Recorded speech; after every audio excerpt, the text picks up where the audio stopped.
Good time then to go across and get some more perspective on this pullback rally. Devina, Mehra, our first global, is with us right now. Devina, morning. Thanks for joining in. How are you reading this pullback globally and locally? Just as another bear market relief rally or anything more substantial? It's very much a false dawn, I would say, and even if you look at market internals, we were just looking at it worldwide as well as in India. This has been a very narrow rally worldwide, so also in India. In India, some of our breadth indicators are showing extremely negative readings, and even if you look at Nifty, something like 15-20% of the stocks moved in the reverse direction to the market, which is like went down while the market was rallying. So all those are not good indications, and that's just on a very short-term basis. And even on a fundamental basis, I think there's still plenty of bad news ahead on the economy, on corporate earnings, and therefore on the markets as well. In a few weeks, we'll be getting into the Q4 earnings as well, Devina. Yesterday, we got the advanced tax numbers. What kind of a Q4 are you mapping, given that there have been some small positive indicators like better cement offtake, better metals offtake, or autos in this quarter? See, all of those are, most of those at least are due to certain one-time reasons. Autos, it was due to a base effect for last year where you had a very bad February number. In cement, there has been the end of the financial year, and more than that, because of elections around the corner, a lot of projects are getting done. In fact, you will see the reverse of that come the elections and post that, where you will see the government demand slackening. And in any case, the private demand I don't see doing very well beyond, certain rural pockets, because in cement, if you see, you have this, where would the demand come from? Urban residential definitely is not doing that well, and you will not see this huge demand from commercial real estate either, whether it was, IT was a big chunk which has gone away. A lot of retail space is in fact getting vacated now, so you definitely will not see the kind of retail building boom that you saw earlier. So cement, again, they would be slackening. Definitely, of course, the sector underperformed for a very long time, so it might be a market performer here on. But I don't see a major turnaround in the economy. In fact, this year you might see IIP numbers which are the worst you've seen in 15 to 17 years. Devina, hi, morning. Just to get back to what global markets are up to right now, what are the chances that it's a narrow but more sizable rally than what we've seen in the past, just on the basis of how much markets have fallen in the first month of this year and how bad sentiment has gotten? I think you're coming, even on a short-term basis, you're coming towards the end of the rally. So if you look at India, you might see another 200 points on the Sensex, but that I think would be about it. And so also for the global markets, we don't see a great sustainable rally going forward. And still, in a lot of cases, while prices might have fallen from the peak, if you look at from the point that they started going up, there's still room to fall in many sectors and many markets.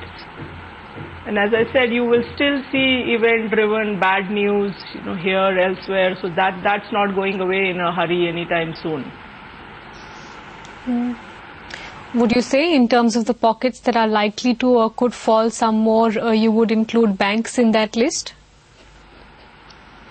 Banks, actually, we don't like the private sector banks as a group. If you talk of as a group, you're talking India, I suppose. So the PSU banks look a little better because of the risk profile, also because of where the valuations were for them compared to the private sector banks. Private sector banks and other non-banks also in the financial services, there is still room on the downside because the credit cycle is turning. You have this huge assets which have been built up in the past 3 to 5 years, where you will see the bad credit coming through. Now you have much more sustained competition from the PSU banks. So all those things are going to pressure the earnings. We have elections also in a month's time, Devina. Are you in the camp which believes that the markets might be nervous going into elections, or do you think this third front possibility is an overblown one? The actual probability of that happening is far lower. The actual probability of the third front, at least to me, I mean, I'm not a great political analyst, doesn't appear very high to me simply on the numbers front, and I don't see, since everybody wants to become the Prime Minister, who's going to accept, the other person as the Prime Minister, and they might all decide that it's better to be a cabinet minister in Dr. Manmohan Singh's cabinet than in something being led by a party with 30 MPs or maybe 15 MPs. So it seems a little unlikely, but definitely the uncertainty is there. It's not going to be an election where any single party is going to have the majority. To that extent, I mean, there is a reasonable reason to be nervous. What is making you nervous particularly about the global space, Devina? Because the financials fell off and then they have bounced back. And people seem to be getting a little bit more hopeful that we may have seen the worst in the financial space. You think core economic and corporate performance or bad news from there will come back very soon again?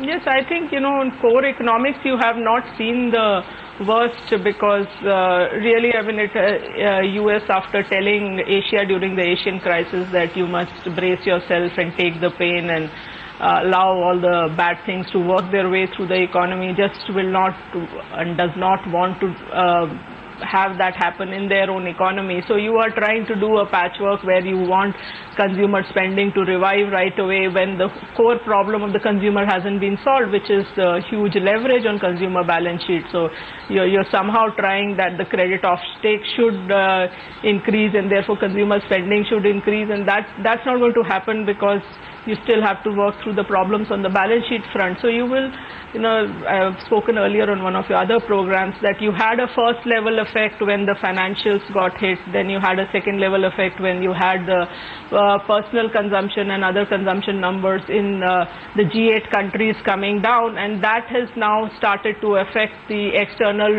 trade for a number of economies, India, South Korea, Japan, China, and so on. And you just look at the trade numbers. I mean, the exports have fallen for most countries between 30 and 50%. That's a huge number. So, export oriented industries, again, at least for the developing world, tend to be labor intensive, which means that you will see again retrenchments which have started to happen, whether it is IT services for India or making toys and bags for China. All of those are labor intensive industries. So you will see retrenchments, you will see therefore impact on domestic consumption. So that's the second level effect. I think you will see that working its way still through all the many economies around the world, and you don't have a growth engine for the world yet, not for a long time. You track IT, Devina. What are you bracing yourself to hear this time round in terms of an annual guidance, or do you think the market may not put too much store by what it hears in terms of a guidance? Yeah, I think, guidance is, I think we give too much exaggerated importance to guidance here, and more so even in the US markets. I think for the IT companies, it would be difficult to make a judgment for one full year as to what the entire impact of all the pressures for their clients and therefore for them would be. But definitely, things are not going to look good. What has concerned us for a long time about IT companies has been that these are companies which are making between 35 to 40% EBITDA margins, which are very visible to your clients who are not making margins of anywhere close to that number. So at some point, the clients are going to start negotiating. It went on for a reasonably long period of time when there weren't that many options for the clients. So it was a take it or leave it kind of scenario if you wanted a quality outsourcer. Now that is crunch time for the clients, you will see a lot of pressures. You will also see, of course, large chunks of the client industries getting into problems, which is, BFSI segment is in major problems. So there's definite, I think there will be incremental bad news even after the annual guidance. Good speaking with you as always, Devina. Appreciate you joining in this morning. That's First Global with their thoughts on the market.